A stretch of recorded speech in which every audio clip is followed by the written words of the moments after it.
Welcome, everyone, to a deep dive into something maybe a little unexpected, I guess. Yeah. We're talking yo-yo innovation. Yeah, forget just basic up and down, you Yeah. know? This is Science. yo-yos as tools of serious skill. Yes, and our guide for this deep dive is this list of most innovative yo-yos from the top10s.com. Oh, yeah. And what I love about this is that it's user-generated, Right. so we're getting the yo-yo community's take on what really changed the game. Yeah, it's perfect because, you don't get this excited about something unless it's really captivating them. Right. There's real passion that fuels this kind of innovation. Okay, so, before we even get into specifics, I'm curious, what's your earliest yo-yo memory? Mine was this clunky wooden thing, took like 5 minutes to wind back up. Oh, I can totally relate to that. Yeah. But that's what makes this list so fascinating to me because it really shows how far we've come Right. from those really basic designs. Okay, so, let's get into it. Where do we even begin with yo-yo innovation? Well, I think starting chronologically helps us see the evolution. Okay. Each yo-yo kind of builds on what came before. Like a yo-yo family tree. Yeah, exactly. Okay, so hit me with the ancestor. What's the OG innovator? For me, it's got to be the Tom Kuhn Silver Bullet back in 1984. Okay. And here's where things get interesting. Tom Kuhn was a dentist. Wait, a dentist? Yeah. No way. Yeah. You're telling me, like, between fillings, this guy's revolutionized yo-yos? It's a great story. It's pretty funny. But here's the key. Yeah. This was the first all-aluminum yo-yo. Oh, wow. Before that, wood plastic, Hmm. aluminum meant lighter weight, longer spin times. So wait, was that what kicked off the whole, like, string trick era? Because Yeah. the yo-yo could finally, like, hang down there long enough for you to do stuff. Exactly. Yeah. The Silver Bullet wasn't just a material change. Right. It opened up a whole new style of play. Okay. It's like the Model T of yo-yos. Suddenly there's this whole new road to explore. I love it. All right, so aluminum's a game changer. What's next on this yo-yo timeline? Well, sticking with 1984, we have the iconic Yomega Brain. Okay. This one was huge, especially for beginners. Right. Think back to those clinky wooden yo-yos. Oh, yeah. Mine always ended up rolling across the floor more than yoing. Right. The Brain solved that with its centrifugal clutch system. Okay. Basically, as it slows down, the clutch engages and it automatically winds back up. Oh. No more chasing runaways. So this is where yo-yos got a brain of their own. Yeah. I see what they did there. Clever marketing. Right. But seriously, that's a big deal for accessibility, right? Suddenly anyone could pick up a yo-yo and have instant success. Yeah, and it paved the way for even more complex tricks. Mm-hmm. Because you didn't have to worry about the basics of getting it back to your hand. Right. You could focus on style and technique. Okay. I'm seeing a theme here. Each innovation kind of solves a problem and opens up new possibilities. It's like they're building on each other's stepping stones. What comes after the brain in this yo-yo evolution? Well, Yomega was on a roll. Just a few years later, in 1989, they released the Fireball. Now, this one might not seem as groundbreaking on the surface, but it had a secret weapon, the Teflon transaxle. Okay, Teflon, that's nonstick, right? How does Yeah. that work in a yo-yo? It dramatically reduced friction, Okay. which meant even longer spin times, 3 times longer than a fixed axle yo-yo. So while the brain made it easier to get the yo-yo back, the Fireball made it stay down there spinning longer. That's crucial, right? Like, you can't do any of those crazy string tricks if the yo-yo keeps coming back up too soon. Precisely. Yeah. The Fireball wasn't the first to use this type of technology, but it refined it. Okay. It's a great example of how innovation isn't always inventing something totally new. It's about making it better and more accessible. I like that. So longer spin times, auto-return yo-yos are becoming more sophisticated. What's the next innovation that just blows our minds? Let's jump ahead to 1997 and talk about a yo-yo that sparked some serious debate. The Pro-Yo Turbo Bumblebee. Okay. It wasn't about fancy materials or radical designs, but it introduced something that's now standard replaceable brake pads. Brake pads. So I'm guessing those are what control how the yo-yo responds to the string. But why was that such a big deal? Well, think about it before this. When your pads wore out, your yo-yo was basically toast. Oh. You had to buy a whole new one. Yeah. The Turbo Bumblebee let you just swap out the pads and keep going. So this is where yo-yos become more sustainable and affordable. You're not throwing away the whole thing just because one part wears out. Exactly. That's clever. It seems like a small change, but it had a huge impact, especially for serious yo-yoers who are going through pads like crazy. Right. But it also sparked a patent controversy, which shows how much these innovations mattered to the people creating them. Wait, patent battles in the yo-yo world? Oh yeah, That's kind of intense. it gets serious. But it does make you realize there's a lot more going on behind the scenes than just spinning toys. Absolutely. Yeah. And that focus on pushing boundaries, on finding new ways to make yo-yos perform better, that's what led to some of the most exciting developments. Okay, I'm ready for more. This yo-yo deep dive is already proving to be quite a spin. All right, so we've seen how aluminum and these clever clutch systems really changed the yo-yo game. But what about the yo-yos themselves? Did they always look like the ones we know today? No, not at all. Design and materials have evolved a ton. Mm-hmm. It's not just about how long a yo-yo spins. It's about how it feels in your hand, how it moves through the air. Okay, so it's like fashion meets physics. Exactly. Form and function. Ugh. Yo-yo really blew the doors open in terms of materials. Well, get this. In 1998, the H-Spin Handquake 1.4 hit the scene. Okay. And this was the world's first bimetal yo-yo. Whoa, bimetal. That sounds expensive. Was this like a pro-only thing, or could regular people get their hands on this? That's a good question. The original Handquake 1.4 with the steel weight rings was super limited. Only 50 were ever made. Wow. They did a 1.4B with bronze rings, but even that was limited to 500. Okay. So yeah, definitely more of a collector's item even back then. A collector's item from day one. So what metals did they use, and why was it such a big deal? They used aluminum for the body, and then either steel or bronze for the weight rings that were embedded inside. Okay. And this let them get really precise with weight distribution. So why is weight distribution so important? What difference does it make?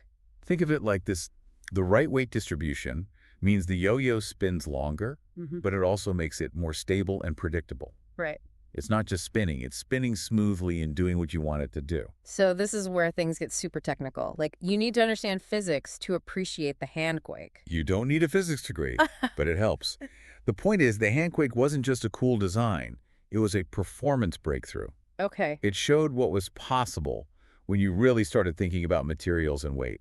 Okay, so bimetal was a big step. What other design innovations were happening around this time? Well, that same year, 1998, saw another radical design, the Henry's Viper. Okay. And this one was specifically made for off-string play. Often, so the yo-yo's not even attached to the string anymore. Oh.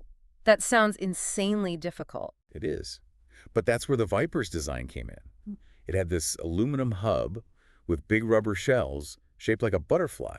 Okay. And that gave the player a much wider area to catch the yo-yo when it was doing all sorts of crazy flips and spins off the string. So they weren't just making yo-yos spin better. They were designing them for entirely new styles of play. Exactly. That's pretty cool. It's like they were predicting how yo-yoing would evolve. The Viper was ahead of its time.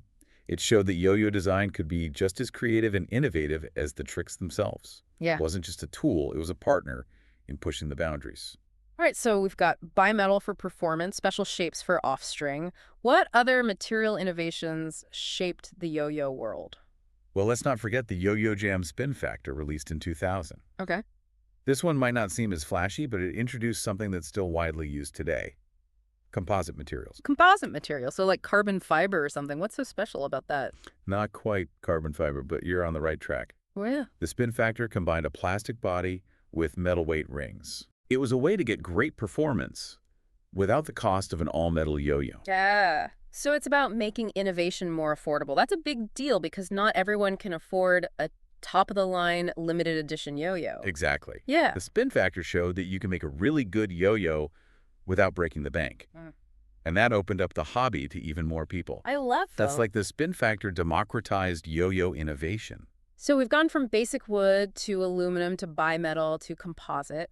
It feels like we're going through the history of material science. What comes next in this evolution? Well, this is where we enter the era of modern marvels, where all these innovations, materials, design, performance, they all come together. Okay. And a great example of this is the Yo-Yo Factory FAST 201, released in 2003. FAST, that's got to be an acronym, right? What does it stand for? It stands for Fully Active Starburst Technology. Catchy. But don't let the fancy name intimidate you. It's basically a design that uses large spokes, like a starburst, to distribute weight to the rims of the yo-yo. Okay, so we've seen starburst designs before. What made the FAST 201 so special? Was it just about looks? It was definitely a looker. But the starburst wasn't just for show.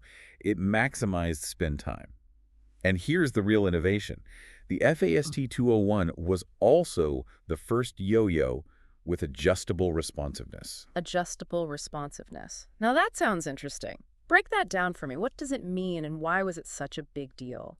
So responsiveness is how easily the yo-yo comes back to your hand when you tug the string. Right? With the FAST 201, you could actually twist the body halves to change the responsiveness. So wait, you could make it more responsive for beginners who are just learning to throw and then less responsive as they get better at string trade? Exactly. It's like having multiple yo-yos in one. That's brilliant. This was huge for accessibility. Yeah. It meant the yo-yo could grow with the player as their skills developed. Right. You don't need to buy a new yo-yo every time you level up. Exactly. That's awesome. It sounds like they finally cracked the code on making high-performance yo-yoing accessible to everyone. And it looks like Yo-Yo Factory was really pushing the boundaries. Do they have any other innovations up their sleeve? Oh, absolutely. They weren't done yet. Oh. In fact, their next big release was the Yo-Yo Factory G5, and this one is all about pure performance and introducing some truly novel features. Okay, bring on the G5. What's its claim to fame? Well, first off, it had this unusual H-shaped profile. Okay. Instead of being round, it had these cutouts that concentrated the weight on the rims. Okay, so more playing with weight distribution for longer spin times. But wasn't that kind of the whole point of bimetal designs? What made the G5 different? You're right, bimetal was all about weight distribution, but the G5 took it to another level. Yeah. It wasn't just about how the weight was arranged, it was about the shape of the yo-yo itself. Okay. And this wasn't just for performance, it was also about comfort. The H shape made it fit better in the hand, which is crucial when you're doing complex tricks. So it's like ergonomics meets physics. They were really thinking about the player's experience, not just the yo-yo's mechanics. But you mentioned truly novel features. What else did the G5 bring to the table? This is where it gets really interesting. Yeah. The G5 introduced the first ever hub stack system in a yo-yo. Oh. Imagine little protruding pieces on each side of the axle. Okay. These hub stacks allowed for something called ripcord starts. Ripcord starts, like those toy helicopters you launch with a string? Wait, you can do that with a yo-yo. Exactly. Right. Instead of throwing the yo-yo down to get it spinning, you could wind a ripcord around the hub stacks and pull it, sending the yo-yo into a super fast spin. Wow, that sounds intense and no more gentle throws. It's all about power and speed now. Or you could still throw it normally, but the ripcord option added a whole new dimension to trick execution. It was a game changer for speed and power, and it opened up even more creative possibilities for players. Okay, the G5 was clearly a big leap forward. It had the innovative shape, the hub stacks for ripcord stars. It sounds like the ultimate performance machine. But our list isn't just about celebrating successes. There's also a yo-yo that sparked some controversy, the Yo-Yo Factory Shutter. What's the story with that one? Oh, the shutter. This one is a great example of how innovation can be subjective. Okay. Some people love it, some people think it's overrated. Okay, spill the tea. What's all the fuss about? Well, the shutter is known for its insanely long spin times. Some people claim it can spin for over 2 minutes. Wow. It's beautifully designed and engineered, no doubt. Right. But some yo-yo enthusiasts argue that it doesn't really bring anything truly new to the table. So it's more about perfecting existing technologies rather than introducing something groundbreaking. Like it's a fantastic yo-yo, but maybe not the most innovative in the true sense of the word. Exactly. Yeah. It's a great example of how innovation isn't always about giant leaps. Right. Sometimes it's about those small refinements that take an already good design and make it exceptional. But whether you consider it truly innovative or not, the shutter is undoubtedly a popular and high-performing yo-yo. Sure. It just goes to show that there's always room for debate and different perspectives when it comes to defining innovation. Well said. It's a reminder that innovation is in the eye of the beholder. What might seem revolutionary to one person could be seen as an incremental improvement by another. And sometimes those incremental improvements can be just as impactful as the big breakthroughs. Right. They can make a product more accessible, more affordable, or simply more enjoyable to use. Okay, so we've covered a lot of ground here. We've seen how material shapes and even the way we launch a yo-yo have evolved over time. It's like the yo-yo itself has become a reflection of human ingenuity and our constant desire to push boundaries. But this most innovative yo-yos list also mentions some other fascinating contenders, even if they didn't make it into the top 10. You're right. There are a few more gems we should explore, Okay. each with its own unique contribution to the world of yo-yoing. I'm all ears. Let's shine a light on some of these unsung heroes of yo-yo innovation. What else have we got? All right, so we've explored those yo-yos that just totally redefine the game. Yeah. The ones that made people say, whoa, you can do that with a yo-yo. Right. But what about those ones that maybe flew under the radar but still brought something cool and unique to the table? Yeah, you're absolutely right. Innovation isn't always about being the biggest or the loudest. Sometimes it's about those subtle but clever ideas that enhance the experience in a unique way. So which unsung hero of yo-yo innovation are we starting with? Well, one that comes to mind is the Bandai Hyper Dragon. Okay. This one was all about customization. You could swap out parts to fine-tune its performance for different styles of play. Whoa, a modular yo-yo? Yeah. It's like having a yo-yo toolbox. You can come with Yeah. different weights or different axle types or what? Exactly. You could change the weight distribution, adjust the string gap, even experiment with different response system. So this is where the idea of a personalized yo-yo really takes off. It's not just a toy anymore. It's a tool that you can adapt to your own needs. And don't forget, this was back in the late 90s, Right. when customization wasn't as common as it is today. Yeah. The Hyper Dragon was ahead of its time, paving the way for all those modular yo-yo systems we see now. Plus, it had an anime tie-in. I remember the Super Yo-Yo series. Absolutely. That must have made it super popular. Combining a cool toy with a popular anime was a marketing genius move. But beyond the hype, the Hyper Dragon really embraced the idea that a yo-yo shouldn't be one size fits all. Right. It was about empowering the player to find what worked best for them. Okay, so the Hyper Dragon was all about personalization. What other unique approaches to innovation did we see? Well, there's the Omega RPM, which stands for Raider Performance Measurement. Okay. This yo-yo was like having a built-in coach. Wait, a coach? You mean it gave you tips on how to throw better? Not exactly tips, but it did provide data. It had sensors that could track your throws, measure spin times, detect errors. It was like a Fitbit for your yo-yo skills. Whoa, so you could actually see how you were improving. That's awesome. It takes the guesswork out of practice. Did it keep a leaderboard or something so you could compare with friends? It did. It could even store your best throws, so you could try to beat your own records. It was a great way to gamify practice and make it more engaging, especially for those competitive players who are always looking to level up. So the Hyper Dragon lets you customize the yo-yo itself, and the RPM lets you customize your practice routine. It's like they're attacking innovation from both sides. What other creative approaches did these unsung heroes bring to the table? Well, here's one that challenges some assumptions about material innovation. The Yo-Yo Trick Sage. Okay, Sage. What's so special about this one? Is it another high-tech marvel? Not exactly high-tech, but it does challenge the idea that better always means more expensive. The Sage is made entirely of plastic. Plastic? Wait, I thought we moved past plastic yo-yos when aluminum came along. Why go back to plastic? That's the surprising part. Right. Despite being plastic, the Sage is known for its impressive spin times and smooth performance. It shows that sometimes it's not about the material itself, but how you use it. So it's like a reminder that innovation can be about finding clever solutions, not just throwing fancy materials at the problem. Exactly. The Sage proves that you don't need a bimetal design or a complex hub stack system to create a yo-yo that performs well. Sometimes simplicity and clever engineering can be just as effective. It makes you wonder what will be the next big leap in yo-yo technology. We've seen them go from wood to metal to plastic and back again. What's next? That's the beauty of innovation. It never stops. Maybe you will see yo-yos with built-in lights for nighttime performances. Ooh. Or yo-yos that can connect to your smartphone to track your progress and share your tricks with friends. Or maybe yo-yos controlled by artificial intelligence that can do tricks on their own. Now that would be something to see. Possibilities are endless. This has been an incredible journey. We've seen how a simple toy can spark so much creativity and ingenuity. From those earliest innovations to those modern marvels, it's clear that the passion for pushing boundaries is what drives the yo-yo world forward. And it's not just about the yo-yos themselves, it's about the community Yeah.